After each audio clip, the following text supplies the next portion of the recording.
తదుపరి కుంభరాశి. కుంభరాశి వీళ్ళది ఏలినాటి శని జరుగుతుంది. ఈ కుంభరాశి వారికి జన్మంలో శని, రాహువు చక్కగా మీనరాశి, గురు కుజులు వృషభ రాశి, అండ్ రవి శుక్రులు మిథున కర్కాటక రాశులు.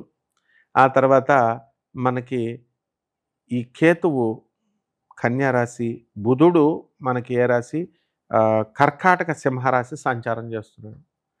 అష్టమ కేతువు నడుస్తున్నాడు కుంభరాశికి. బాబోయ్ నాకు ఏలినాటి శని పట్టేసుకుందండి, చాలా ఎక్కువగా ఉందండి అని వీళ్ళు భయపడిపోతున్నారు ఈ కుంభరాశి వాళ్ళు.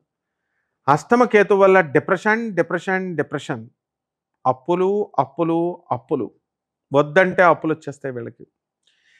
ఒక చిన్న ప్రాపర్టీ అమ్ముకున్నామని చెప్పి ఏమండి మొత్తం మా ఇల్లంతా అమ్మేస్తామేమోనండి అని భయపడిపోతూ ఉంటారు. ఏ విధమైన భయం మీకు అవసరం లేదు. పనులు దొరకట్లేదండి, మేము ముసలాళ్ళు అయిపోయాం, ఇంకా పని దొరకదేమో అండి, మమ్మల్ని అందరూ ఏజ్ పెద్ద అయిపోయిన తర్వాత పనులు ఎవరంటండి చేతి పనులు అంటున్నారు. నో, కుంభరాశి వాళ్ళు నూతన వ్యాపారం ఈ నెలలో స్టార్ట్ చేసేస్తారు, తిరుగులేని లాభాలను తీస్తారు.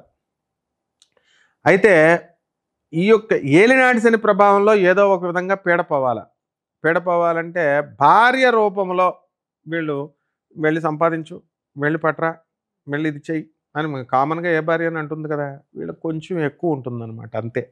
ఇక ఈ యొక్క కుంభరాశి వారికి అత్యద్భుతమైనటువంటి ఆదాయము, అత్యద్భుతమైనటువంటి చక్కటి సుఖాలు ఉన్నాయి. అలాగే ఈ కుంభరాశి వాళ్ళ రైతులు ఉంటారు, వీళ్ళు బ్రహ్మాండంగా సంపాదిస్తారు, అప్పులన్నీ తీర్చేస్తారు, పిల్లల్ని బ్రహ్మాండంగా చదివిస్తారు, పెద్ద పెద్ద కాస్ట్లీ విద్యలు. అలాగే అష్టమ కేతు వల్ల డిప్రెషన్ వల్ల ఆత్మహత్య చేసేసుకుంటే బాగుండేమో, ఈ ప్రాబ్లమ్స్ ఏంటి అనేటటువంటి పాయిజనస్ ఐడియాస్ వస్తూ ఉంటాయి. ఇటువంటి టైంలో ఈ కుంభరాశి వాళ్ళు అసలు ఈ నెలంతా ఆదాయం ఉంది కదా సార్, ఆదాయం ఒకటే కాదు కదా, మనశ్శాంతి అనేది ఉండదు. ఏదో రకంగా పిల్లల వల్ల లేకపోతే భార్య వల్ల, తర్వాత బయట అంతకుముందు చేసిన అప్పులు బాధో, లేకపోతే పని సాటిస్ఫాక్షన్గా ఉంది. ఒక 5 లక్షలు పని వచ్చిందనుకో, 5 లక్షలు సరిపోదు, మిగతా తోటివాడికి 10 లక్షలు వస్తుంది, నాకు కూడా 10 లక్షలు రావాలి కదా అని ఏదో రకంగా అసంతృప్తి. ఈ కారణాలు ఏముండక్కర్లేదు ఆత్మహత్యలు చేసుకోవడానికి, డిప్రెషన్కి. ఏదో రకంగా వాళ్ళు పక్కింటి వాళ్ళు మనతో మాట్లాడలేదు అని కూడా డిప్రెషన్కి అయిపోవచ్చు. రోజు గుడ్ మార్నింగ్ చెప్తాడండి, ఇప్పుడు నేను కాలేజ్కి యూనివర్సిటీకి వెళ్తాను, రోజు అటెండర్ గుడ్ మార్నింగ్ చెప్తాడు నాకు. ఒకరోజు చెప్పలేదనుకో, ఏంట్రా నాయన ఈరోజు నేను వాడికి ఏం చేశాను నాకు చెప్పట్లేదని ఇన్సల్ట్ ఫీల్ అవడం. సో ఇలాంటి చిన్న కారణాల వల్ల ఈ కుంభరాశి వాళ్ళు బాధపడతారు. వ్యక్తిగతంగా బ్రహ్మాండంగా ఉంది. విద్యార్థులు మాత్రం ఫెయిల్ అయిపోవడానికి అవకాశాలు ఉన్నాయి, ఒళ్ళు దగ్గర పెట్టుకొని చదవాలా ఈ విద్యార్థులు. అండ్ నెక్స్ట్ బంధుమిత్రులు, వద్దంటే బంధువులే ఈ కుంభరాశి వారికి. పార్టీలు నో ప్రాబ్లం, చక్కగా మీకు అన్నదానం చేసినటువంటి ఫలితం వస్తుంది, పుణ్యం ఎక్కడికి పోదు. నెక్స్ట్ రైతుల అప్పులు చేస్తారు, రైతులు పంటలు బాగా పండుతారు, ధనం సంపాదిస్తారు, చేపల రొయ్యలు చెరువులు బాగుంటాయి, చికెన్ మటన్ షాపులు వ్యాపారాలు బ్రహ్మాండంగా ఉంటాయి, పబ్బులు రెస్టారెంట్లు తిరుగు లేదు. సో బిజినెస్ బాగుంటుంది. కొలెస్ట్రాల్ షుగర్ కొద్దిగా వస్తాయి, దానికి భయపడాల్సినటువంటి అవసరం లేదు. తర్వాత వాకింగ్ బ్రహ్మాండంగా చేస్తూ ఉంటారు, అంటే ఆరోగ్యం పట్ల ఆకాంక్ష పెరుగుతుంది. కాబట్టి మొత్తం మీద ఓవరాల్గా ఈ యొక్క పెళ్లి లేనటువంటి వాళ్ళకి వివాహాలకు కుదురుతాయి, దగ్గరికి వస్తాయి. అండ్ సంతానం లేనటువంటి వాళ్ళకి సంతానం కలుగుతుంది.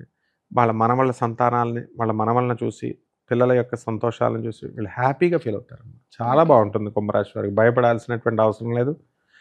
అసలు ఏంటంటే మనం ఇప్పుడు బాగుందని చెప్పినా కూడా బయట మిగతా వాళ్ళు బాలేదు అంటే ఇంజెక్ట్ చేసేస్తారనమాట వాళ్ళకి. అది బాలేదు నెగిటివ్ వైబ్రేషన్ కనుక, negative బాలేదంటే as you think so you become. నువ్వు ఏదైతే అనుకుంటావో అదే జరుగుతుంది. As you so you reap. ఏ విత్తనం అయితే వేస్తే మర్రి చెట్టు వేస్తే, మర్రి విత్తనం చేస్తే మర్రి చెట్టు వస్తుంది. నాకు బాలేదంటే ఈ కుంభరాశి వాళ్ళు మొత్తం భ్రష్టమైపోవడం ఖాయం అనమాట. కాబట్టి పాజిటివ్ యాటిట్యూడ్తో, రేషనల్ థింకింగ్తో, సైంటిఫిక్ అవుట్లుక్తో మానవుడు వెళ్ళాలి, కష్టపడాలి. గ్రాండ్ సక్సెస్ వస్తుంది కుంభరాశి వారికి.